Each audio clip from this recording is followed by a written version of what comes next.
Graças a paz, um bom dia. Para mim é um grande privilégio estar falando sobre esse assunto. Para mim é tão importante falar sobre ele porque, além de ser pastor, estar no meio de pastores que eu amo, estar aqui na Emanuel, pessoas que não são só colegas de ministério, mas também amigos, pessoas que temos compartilhado a vida. Eu também sou filho de pastor. E meu pai é a pessoa que eu mais admiro na vida, porque ele não foi apenas um pai, ele também foi um pastor, né? Eu posso dizer assim, porque meu pai, ele foi um exemplo para mim, para o ministério. Então, eu não precisei me espelhar em outros pastores para saber como ser um bom pastor. Eu tive um bom pastor ao meu lado para me aconselhar, para poder saber como ser pastor, para poder ver os erros dele. Eu comentei na última vez que a gente falou até sobre dízimo aqui.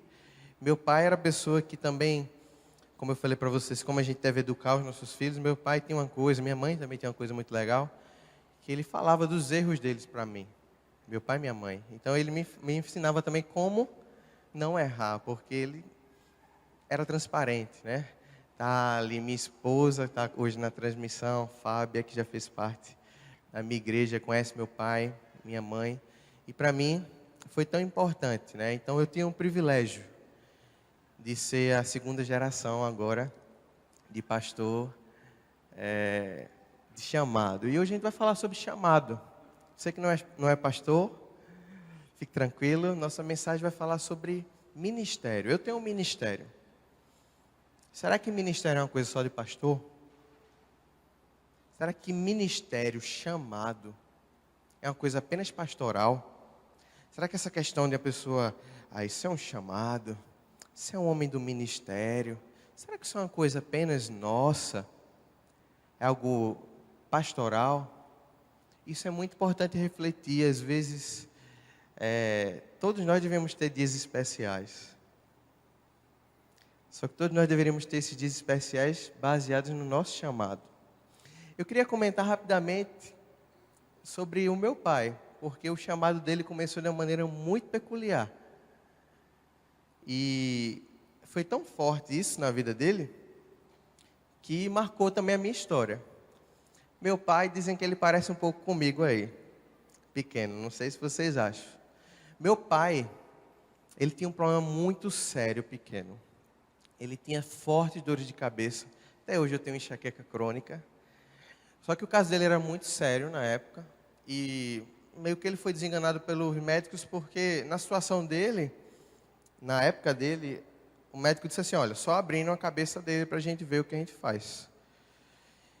E, bem, nessa década, era um pouco complicado você fazer uma cirurgia cerebral. Minha avó sempre foi muito mística. Minha avó, ela se diz espírita, mas eu acho que o Renato está ali, não sei se ele lembra um pouco. Minha avó é uma mistura de muitas coisas, a religiosidade dela. Então ela era espírita. Meu avô foi quem fundou o Centro Espírita de Carpina.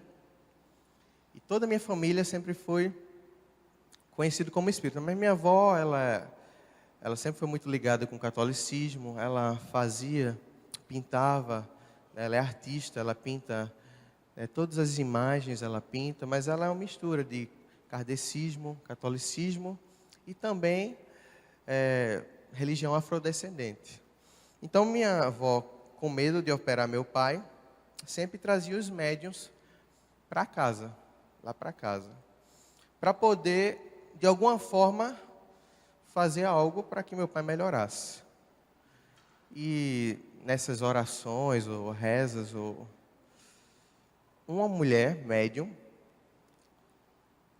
recebendo algo que ela acreditava que era um espírito, disse assim, meu pai é conhecido como Bob, mas na época era falado como Carlinhos, o nome dele é Luiz Carlos. Aí falou assim, Carlinhos, não posso tocar agora em Carlinhos, porque eis um ministro de Deus. Minha avó entendeu aquela palavra por quê? Meu avô era tinha fundado o Centro Espírita e disse assim, então Bob vai ser um médium quando crescer. Ele também vai seguir a carreira do avô, vai ser um médium em Carpina. Então, meu pai cresceu um pouco, com muita doença e tal, e o pessoal, nada tinha sido resolvido, até que um homem comum chegou, encontrou minha avó e disse, olha, o que o seu filho tem é giardia. Não foi médium, não foi médico, não foi nada. Foi uma pessoa comum, meu pai fez o tratamento e ficou bom. Graças a Deus, era só uma verminose. E meu pai, na verdade, ele também cresceu no misticismo muito grande, porém, ele cresceu mais voltado para o ateísmo do que para o misticismo. Meu pai até pensou em ser padre no futuro, mas ele se desencantou muito com o catolicismo na época dele. E meu pai ficou, como a maioria dos seus irmãos, uma mistura de gostava um pouco da religiosidade, mas bebia muito, fumava muito. Meu pai teve que fazer uma cirurgia pneumotórax de tanto fumar. Ele tem que fazer uma cirurgia porque criou uma bolha no pulmão dele na época. E meu pai, ele tocava na noite, era um artista e celebrava junto, tocava na missa católica. Era uma coisa, tem umas fotos aí do meu pai. Meu pai, nessa época, ele era o presidente das Virgens de Carpina. Meu pai, vai ter acho que uma imagem aqui que eu coloquei, ele se vestia de noiva. Meu pai era noiva das Virgens de Carpina. Então, meu pai era quem comprava as bebidas. Meu pai era quem organizava o bloco. Meu pai fundou o bloco das Virgens de Carpina e meu pai organizava isso tudo. Como é que isso aconteceu, então? Algo incrível. Deus tinha um plano na vida do meu pai. Deus tinha um chamado na vida do meu pai. Deus tinha um ministério na vida do meu pai. Meu pai conheceu a minha mãe numa festa. Nessas noites que ele tocava, que ele cantava em inglês sem saber inglês, e todo mundo acreditava. E ele encontrou minha mãe tinha feito parte de uma igreja evangélica, estava afastada. E quando ele estava tocando teclado e cantando, ele derrubou, ele disse, cerveja no teclado para poder dançar com a minha mãe. E conheceu minha mãe, se apaixonaram e começaram a namorar. Minha mãe, nesse meio tempo, namoraram, noivaram e voltou para o evangelho, minha mãe. E a tia da minha mãe, que era evangélica também, disse assim, minha filha, é isso que você deseja para a sua vida? Você vai casar com um homem que, além do misticismo todo e também disse ateu de alguma forma, você vai querer que ele eduque seus filhos na igreja dessa maneira. Ele que é o presidente das Virgens de Carpina, que compra as bebidas do bloco e que você sabe que a vida dele é dessa maneira, que vai para a noite tocar. Você acha que quando casar com ele isso vai parar? E minha mãe colocou aquilo no coração dela, ela noiva, dizendo assim, se Bob, só secretamente, ela e Deus, se Bob não entregar a vida a Jesus, eu vou romper meu noivado com ele. E ela e Deus, orando, meu pai tinha recebido um Novo Testamento dos Gideões. E meu pai começou a ler em casa. O Novo Testamento dos Gideões. E meu pai conta que era vívido quando ele lia na rede de casa aquele livro dos Gideões, às vezes fumando e lendo. Ele lembrava dos filmes de Paixão de Cristo que ele assistia pequenininho, as cenas. E de alguma forma havia uma identificação de que aquilo que Jesus tinha feito era na vida dele. E minha mãe, como insistia sempre, chamou ele para um culto na igreja. E nesse dia ele decidiu ir. E ouve a mensagem, ouve o convite. E meu pai entregou a vida a Jesus Cristo. Faltando 15 dias para o carnaval. Meu pai se converteu, gente. E por isso que acampamento em época de carnaval é tão importante. Raptaram meu pai, levaram para o acampamento. E foi muito importante para ele. Aquele período seria muito massacrante para ele, porque todas as pessoas acharam a covardia porque ele foi embora, largou aquilo tudo, e ele viveu intensamente 15 dias longe né, tudo aquilo que ele vivia, mas viveu intensamente comunhão, aprendizado. E daquele dia em diante, meu pai mudou completamente. Eu só sei essa história porque conto, porque meu pai não parece com nada disso que eu contei para vocês. Eu nem sei o que é isso que eu contei para vocês, eu só sei porque me conta. Porque meu pai é uma pessoa que é meu padrão de caráter, é meu padrão de pessoa que me acompanha, por causa de Jesus, por causa de alguém que chamou. E aí eu queria dar um detalhe importante para você. Aquela médium que disse para meu pai, para minha avó, eis o ministro de Deus, isso quando ele tinha sua idade de infância, ela se converteu. E a gente só ficou sabendo disso porque ela foi na casa da minha avó não é evangélica. E ela disse à minha avó o seguinte: a senhora lembra que no dia que eu vim aqui, eu falei aquilo? Ela falou assim: eu acho que aquilo que quem me disse não foi um espírito não. Acho que foi Deus. Porque eu vejo que seu filho é o único da sua família que é cristão e ele é pastor. Eu acho que Deus estava me falando alguma coisa ali. Então isso é uma coisa muito interessante que aconteceu na vida do meu pai. Na nossa família, nós somos uma luta para que a família da gente venha conhecer Jesus Cristo, a família do meu pai, parte do meu pai. Faltou aí minha irmã mais velha, meu cunhado. Hoje nós somos uma família que segue a Cristo. E a geração que foi transformada é a geração do meu pai. Eu queria que essa fosse apenas uma introdução para você entender que isso é um chamado para servirmos a Cristo. Meu pai se dedicou inteiramente ao chamado, primeiro, a conversão, de se dedicar inteiramente a Jesus. E depois Jesus chamou ele para o quê? Para o chamado ao ministério da palavra. Meu pai, ele é voltado, como eu sou, voltado a ministrar a palavra. E o que é isso? Eu tenho um privilégio de estar fazendo isso para vocês agora. Para mim é importante passar a semana estudando, aprender alguma coisa para passar para vocês. Pastor Alberto, Pastor Júlio, todas as pessoas, Pastor Eliel. A gente gosta de aprender uma coisa e é difícil reter para a gente. A gente tem um desejo de que o que a gente aprendeu tem que passar para vocês. Para a gente é um privilégio ver algum problema que vocês estão passando, de alguma forma ajudar vocês a sair dele, orar por vocês. Isso é uma coisa que enche o nosso coração. Nós temos o desejo de ministrar isso que Deus nos deu na vida de vocês. E vocês vão entender isso melhor. Baseado em quê? Só um detalhe. O grande privilégio que eu tive é porque um pastor, esse foi o dia da minha consagração. Meu pai teve no dia da minha consagração, né? Do ministério. Mas aí vamos para o aspecto mais importante, que é o que a Bíblia fala. Atos 6, de 1 a 7. Ministério. O ministério do meu pai foi ser chamado para Jesus e foi ministrar a palavra. O meu chamado não é tão miraculoso como o do meu pai. Eu não tive essa experiência que meu pai teve. Talvez você também não teve. Mas eu tenho quase certeza que você também foi chamado por Jesus. E tenho certeza absoluta que Deus também tem um ministério na sua vida. A grande questão é qual é o seu ministério. Olha que texto interessante que a Bíblia fala agora aqui, que a gente vai ler.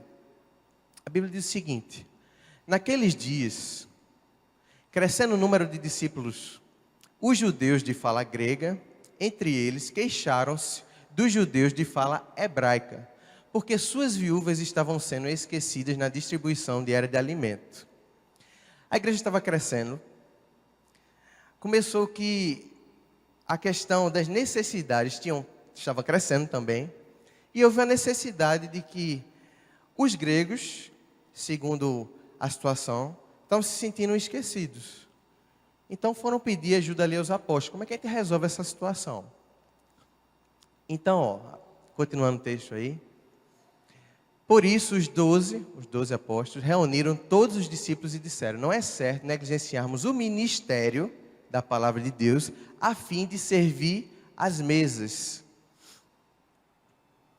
Irmãos, escolha entre vocês 7 homens de bom testemunho, cheios do Espírito e de sabedoria. Passaremos a eles essa tarefa e nos dedicaremos à oração e ao ministério da palavra. Tal proposta agradou a todos. Então escolheram Estevão, homem cheio de fé e do Espírito Santo, além de Filipe, Prócoro, Nicanor, Timor, Pármenas e Nicolau, um convertido ao judaísmo proveniente de Antioquia. Apresentaram esses homens aos apóstolos, os quais oraram e lhes impuseram as mãos. Assim a palavra de Deus se espalhava.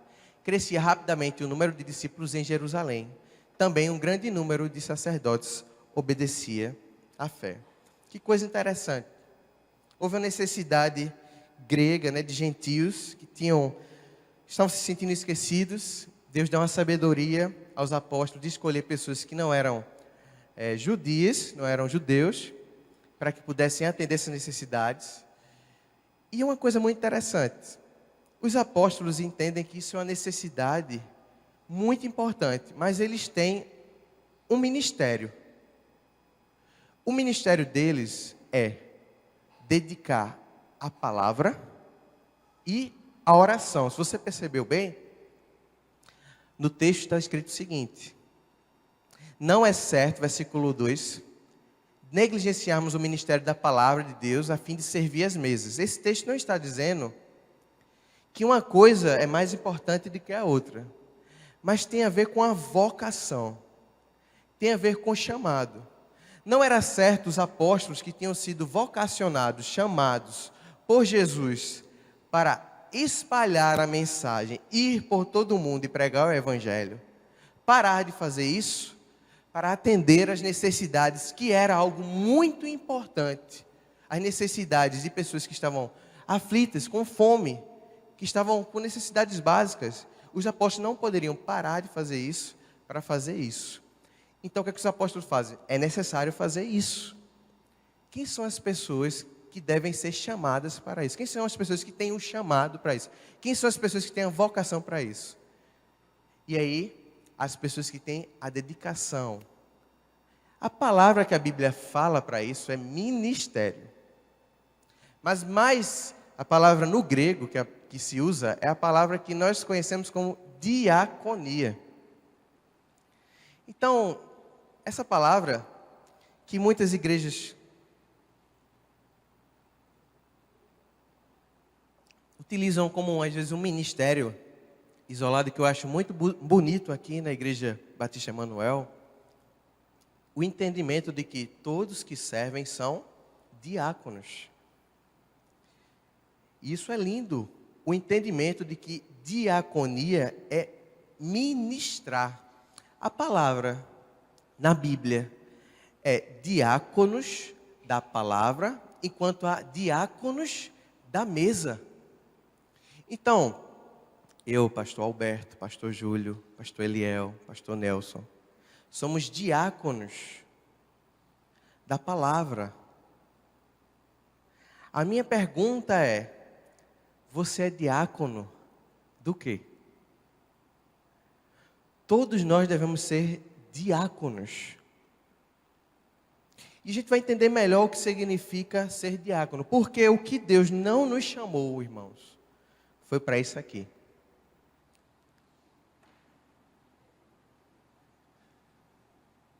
O que é que essa imagem simboliza para a gente? Isso não é bíblico. Não que esse rapaz tem esse talento, tá certo? Isso é incrível. Mas a Bíblia não nos chamou para fazermos todas as coisas. A Bíblia nos chamou para sermos parte no todo e valorizarmos o todo. Mas somos parte. Mas temos que valorizar o todo. Somos uma família, somos um corpo. Mas não fazemos tudo. Uma das coisas mais difíceis e complicadas do mundo é você acreditar que o pastor tem que fazer tudo. Então houve uma época que foi muito difícil para o pastor Alberto, para o meu pai. Houve uma década em que os pastores tinham que fazer tudo. E era muito importante que o pastor fizesse boletim. Era muito importante que o pastor soubesse tocar violão. Era muito importante que o pastor soubesse administrar muito bem as coisas e finanças até da igreja. Era muito importante que o pastor soubesse coisas que na Bíblia não está dizendo que o pastor precisa saber. E houve uma pressão muito grande para uma época em que os pastores não tinham esse chamado. E pessoas que tinham essa capacidade, essa vocação, estavam deixando de ministrar isso à igreja de Cristo. Por isso que é tão importante, porque Deus deu dons. Deus presenteou, e isso é a palavra. A palavra dom é dádiva. A palavra dom significa dádiva. E a gente vai entender isso mais profundamente porque a Bíblia fala sobre isso. Nós somos um corpo. O corpo de Cristo, ele é composto por membros. Então, a Bíblia mostra como o que eu estou falando que isso é bíblico, que não é uma pessoa para fazer todas as coisas. Está lá em 1 Coríntios 12, versículo 14, 15, o corpo não é composto de um só membro, mas de muitos. Se o pé disser, por que não sou mão, mas pertence ao corpo, nem por isso deixa de fazer parte do corpo. Se você ler 1 Coríntios 12, você vai ver que a importância de todos é muito importante, e da composição inteira, porque um não é o corpo. Todos são, e todos só são quando estão unidos. Porque quando decide só ser um, ele morre. Quando você amputa um pedaço do dedo, ele deixou de ser corpo. Ele deixou. Não existe igreja fora de igreja. Uma igreja fora da igreja, morreu. Ela não tem vitalidade. Não tem como correr sangue, não tem como. Nós só somos igreja quando estamos unidos. Então, não existe como eu e você suprir toda, vamos dizer assim, as necessidades que o corpo de Cristo, nem eu, nem você. Todos nós temos vamos dizer assim, os dons que Deus tem distribuído. E cada um tem o seu papel no reino de Deus. Qual é a sua diaconia? Qual é o seu serviço? Mas precisamos entender o valor dessas palavras. Precisamos entender porque às vezes essas palavras perdem os valores. Ou perdem o poder delas, às vezes, no nosso dia a dia. E às vezes a gente pensa que ela é pesada, essa palavra. Ela não é. A Bíblia vai tratar essa palavra para a gente de uma maneira muito importante. Sabe o que a Bíblia fala como ministério? Presentear. A palavra ministrar na Bíblia é presentear. Sabe de onde nós tiramos isso? De um dos textos mais belos da Bíblia, que é Efésios capítulo 4. Ela vai mostrar que nós só somos ministros porque Cristo é ministro em nossas vidas. De onde nós somos diáconos?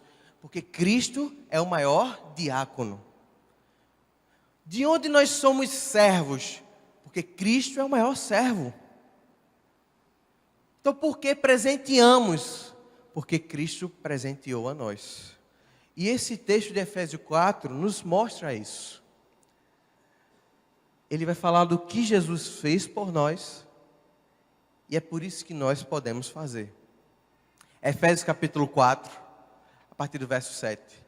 E a cada um de nós foi concedida o que, irmãos? Graça, dádiva. Favor merecido, conforme a medida repartida por Cristo. Foi o que? Então não foi dada só para um.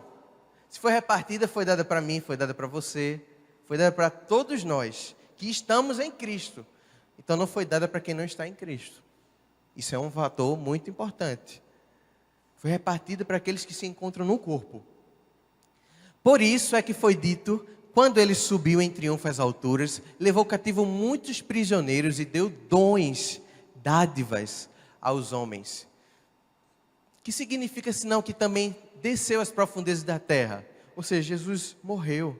Jesus se entregou por nós. Jesus morreu em nosso lugar. Aquele que desceu é o mesmo que subiu acima de todos os céus, a fim de encher todas as coisas. Versículo 11. Olha qual é o motivo de o pastor Tiago, pastor Nelson, pastor Alberto, pastor Eliel, pastor Júlio, todos os pastores que têm o chamado de cuidar estão aqui. E ele designou alguns para apóstolos, outro para profetas, outro para evangelistas e outro para pastores e mestres. Esses são capacitações que Deus nos dá como pastores. Para quê?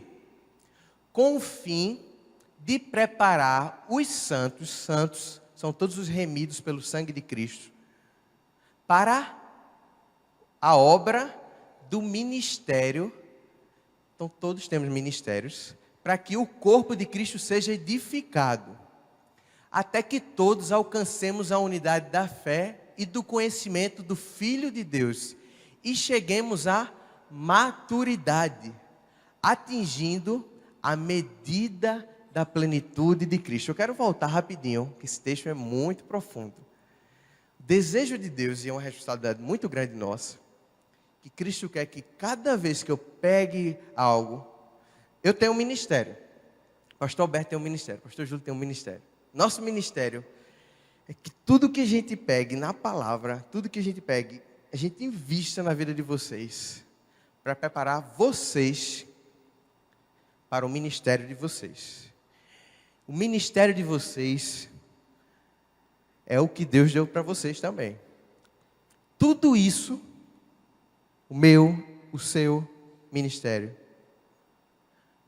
é para que a igreja seja, o que é que está dizendo ali, o restinho, o finalzinho do versículo 12, seja, a igreja, o corpo de Cristo seja edificado. E tudo isso vai levar a minha vida e a sua vida a alcançar duas coisas muito importantes.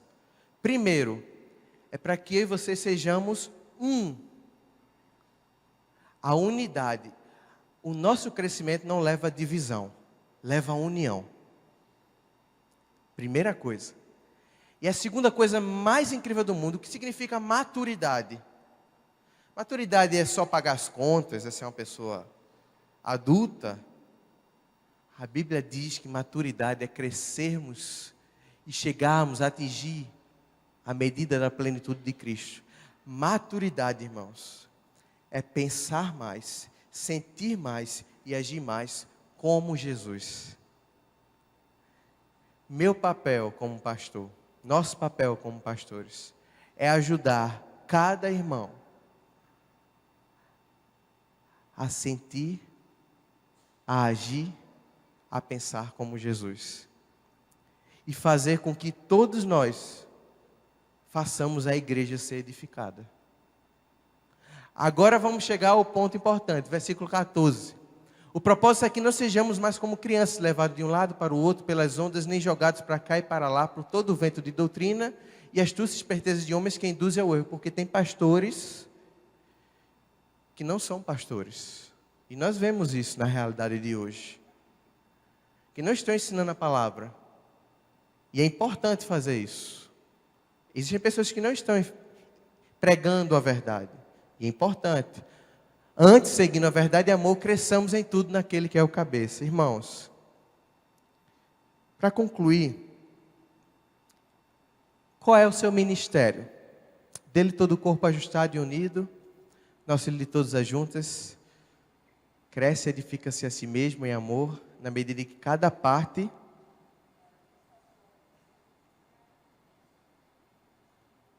ministério, a palavra ministério, é presentear. Eu tenho a maior alegria do mundo de pegar algo, de ler um livro, de ler a palavra e no aconselhamento ajudar. Pregar a Bíblia, pregar. Quando eu estou sentado com o pastor Alberto na reunião e ele fala o que a igreja está pensando, eu vejo que ele está passando isso para a gente. Quando ele prega aqui, eu vejo quando o Tarek está regendo aqui, ele está dando o melhor dele sobre música. Quando alguém está tocando aqui o violão, eu creio, o violino, o violão, a música, eu creio que isso é ministrar. Só dando poucos exemplos aqui. Ministério é doar aquilo que Deus te deu de melhor, o dom. Lembre que Cristo repartiu o dom, a dádiva. A grande questão é, qual é a sua diaconia? Deus me mostrou com a minha diaconia. Não tenho como fugir disso. Eu até posso. Vai ser como o Jonas. Vai ser uma coisa que não vale a pena fazer. Mas me dá um significado, uma alegria profunda no meu coração. Me faz edificar a igreja. Me faz ser me faz ser unido e me faz crescer a plenitude de Cristo. Me faz ter tudo isso no meu crescimento. Qual é a sua diaconia? Qual é o seu chamado? Qual é o seu ministério? Não fuja do seu chamado. Seja ferramenta de Deus. Aquele texto que a gente leu lá no finalzinho, Jesus, ele é o nosso pastor e cuida de nós. O texto de Atos 7 fala o seguinte: quando tudo isso estava acontecendo, quando os apóstolos estavam pregando a palavra, ou seja, quando os pastores estavam fazendo o que deviam fazer, e quando a igreja estava servindo o povo, olha o que estava acontecendo. A palavra de Deus se espalhava e crescia rapidamente o número de discípulos. Quando cada um de nós decide agir no chamado que Deus nos deu, a igreja cresce verdadeiramente. Então Deus não nos chamou para agir concentradamente. Nós não podemos assumir aquilo que Deus não nos deu para assumir, mas devemos agir cada um no seu chamado. Obrigado pela oportunidade de poder servir junto a vocês. Para mim é um privilégio. Mas por outro lado, que Deus nos ajude a entender o chamado que Deus nos deu. Vamos orar? Vamos pedir a Deus sabedoria para ouvir a voz dEle. Pai Santo, peço misericórdia, Pai, porque o Senhor é o maior presenteador, Pai, das nossas vidas, porque o Senhor nos deu a Tua vida, Pai. O Senhor deu o maior dom, o dom da Tua graça de dedicar, Pai, o Teu sangue sobre os nossos pecados, Pai. A Tua vida foi a maior diaconia que o Senhor já pôde prestar à nossa vida, Pai. A Tua vida nos deu nova vida, nos deu redenção e nos salvou dos nossos pecados, Pai. Não apenas nos livrou dos nossos pecados, mas nos promete uma vida nova diante de Ti, Pai. Uma vida contigo, Senhor. Deus, não apenas isso, Pai, mas o Senhor nos presenteou com dádivas que não vêm de nós. Por isso que nos tira o orgulho, Senhor. Porque não são capacidades em que podemos nos orgulhar, mas são capacidades que vêm do Senhor. São dons e talentos que vêm do Senhor, Pai. Deus, se vem de Ti, Pai, queremos devolver a Ti. Queremos prestar culto a Ti, queremos Te adorar. Por isso nos ajuda a encontrar o nosso lugar no mundo, Pai. Encontrar o nosso lugar na igreja, Pai, Te servir. Nosso lugar no corpo, Pai. O nosso ministério, Pai. Ministério é presentear, Deus. É ministrar na vida de alguém, como uma árvore que dá fruto.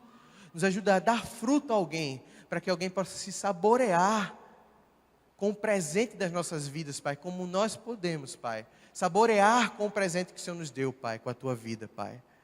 Ó Deus, como foi gostoso, como foi beneficiador, Deus, o presente que o Senhor nos deu. Ó Deus, nos ajuda com a nossa vida, a abençoar, Deus, a vida de outras pessoas. Se a Tua palavra fala, Pai, que a fonte de água viva que o Senhor nos dá, faz jorrar para a vida eterna. Nos ajuda, Pai, que essa vida e essa água possa jorrar na vida de outras pessoas também, Senhor. Possa acabar com a sede de pessoas que estão sedentas, Pai. Esse é o nosso desejo, Deus. Que a gente possa sanar com a sede e a fome de muitas pessoas, Pai. Nos ajuda a sermos servos Teus, ser diáconos no Teu chamado. Em nome de Jesus, amém.